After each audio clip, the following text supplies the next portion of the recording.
भुजगेन्द्रसुसर्पगदाभरणम् गजनीलगजेन्द्रगणाधिपतिम् प्रणतोऽस्मि विनायकहस्तिमुखम्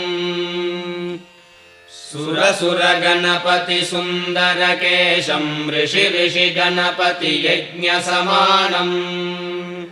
भव गणपति पद्मशरीरम् जय जय गणपति दिव्य नमस्ते गजमुखवक्त्रम् गिरिजापुत्रम् गणगुणमित्रम् गणपतिमीशप्रियम् करधृतपरशुम् गङ्गणपाणिम् कबलितपद्मरुचिम् सुरपतिवन्द्यम् सुन्दरनृत्तम् सुरचितमणिमकुटम् प्रणमत देहम् प्रकटिततालम् षड्गिरितालमिदम् दत्तत्